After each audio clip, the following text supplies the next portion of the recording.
Hi, welcome to the Music City Entertainer News Artist Spotlight. I'm your host, Vickie Harris.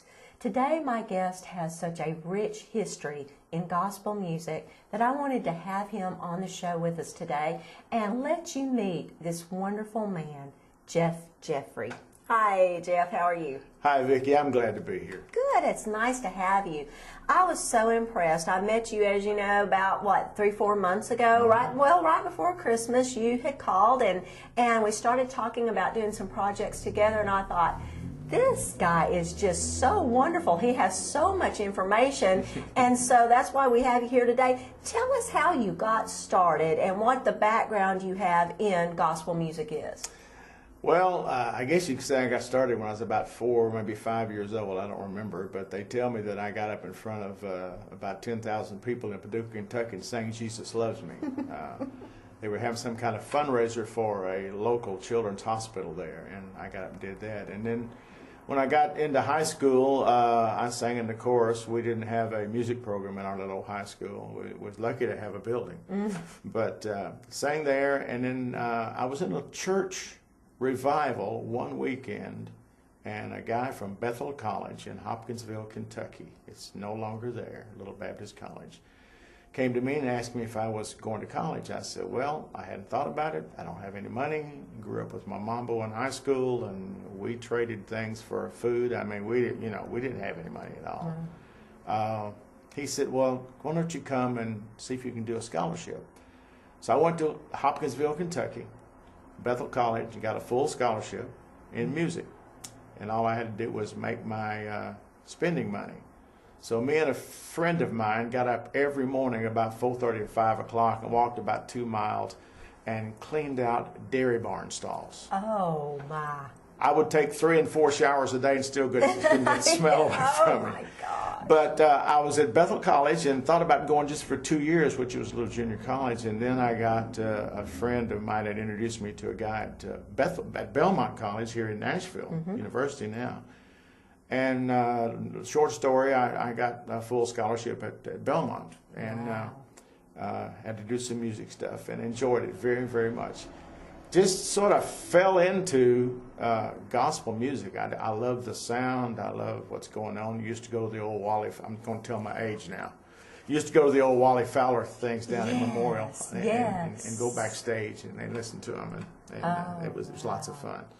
And then I did several things and finally got hooked up with Benson Publishing Company, which at the time that I was there, it was the largest publishing company in the entire world that published gospel except for Word out of Waco, Texas. Yes. And worked with them for a long time and rubbed elbows and worked with people like Bill Gaither when they first got started, and the Naomi and the Segal brothers and the Rambos and the Oak Ridge Boys and all those guys. Oh, yeah.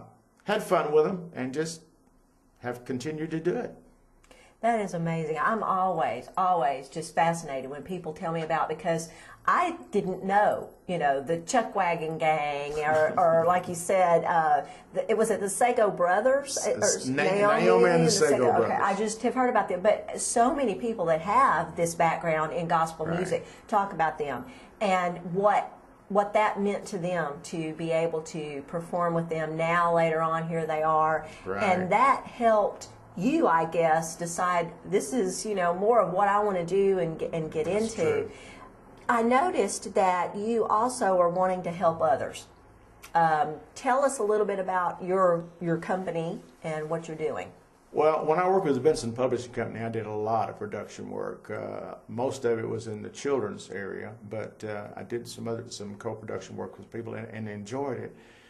But I found out then that if you didn't have a record company label behind you, you might as well forget it. Well, that's changed now. Every major artist has their own label just about. I mean, there's no such thing as Columbia and RCA as the number ones now. I mean, they and I got to thinking, I can't form a record company because I ain't got the money, but I can form a little production company where I can help people. So what I'm doing right now is working with people that are not quote stars, but want to get their music out there, want to get it where they can sell it to their friends, want to get it where they can maybe go on the road with it and sell it on that are not really well known in the industry.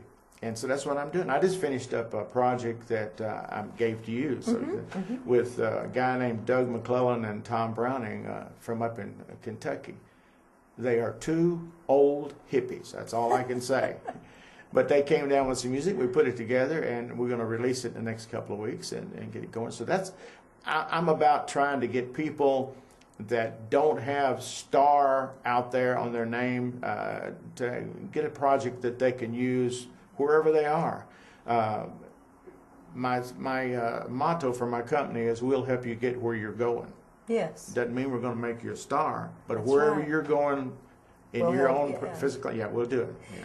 And that's kind of what CT Radio and the Music City Yes. Entertainer News is all about also.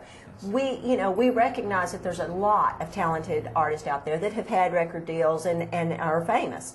But then there's so many more that are just talented Right. individuals, either for one reason or another didn't want to be, you didn't pursue that, or maybe they just didn't have the means, didn't know how. People like you, they can help. You could come in and you give them the benefit of all the wisdom and the years that you've had, and they leave feeling good about what they've done and what they can do. You know, all of a sudden they're proud of this and they can see where they're going. And I don't know, for some reason I thought, he's in the same after my own heart. Really. That's kind of what we like to do. Well, I was on the road for about a couple of years with a little record called A Sue Named Boy. It's at the same time that Johnny Cash came out with A Boy Named Sue. We came out with one, Larry Hart and I put together a thing called SIOUX, a Sioux, an Indian Sioux named Boy. And it was pretty popular up in the Northeast. But I found out pretty soon, I'm not supposed to be on the road. I like singing to people and I like getting up with a microphone but I don't like getting from here to there. I don't like the travel part.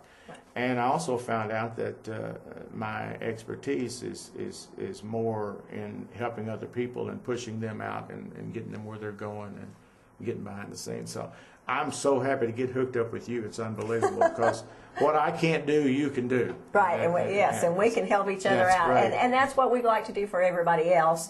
And you do such a wonderful job of it. Well, thank you. I have been working with him on his website.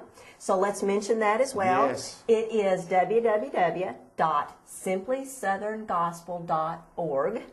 And on there you can see all of the CDs that he has actually put together for himself. He has some other track CDs that churches can use. Right. What else do you have on there? we've got about a half a dozen or so choir pieces that people can sing with their choir, with tracks if they wanted, or just by themselves with their piano and organ. I've also got a couple of things on there. I was involved in, I wasn't involved, I organized and developed community concerts for Goodlettsville area. Yes, yes. And we've got a couple of things on there where we did a program every year at 4th of July for the city of Goodlettsville. And churches from all over, we had like 150 voices and about a 75 voice orchestra. Wow. And did an outdoor concert. And I've got a copy of that I think it's 2007 is when I did it. I got that.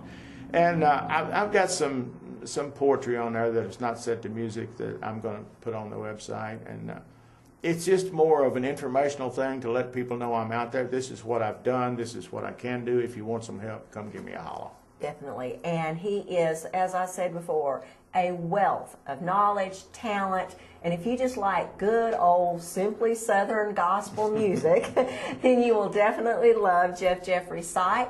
I appreciate you being here with us. And please go, like I said, to his website. He has a couple of new projects out, and you might want to check those as well. And see us next time here at the Music City Entertainer News Artist Spotlight. Thank you. Thank you.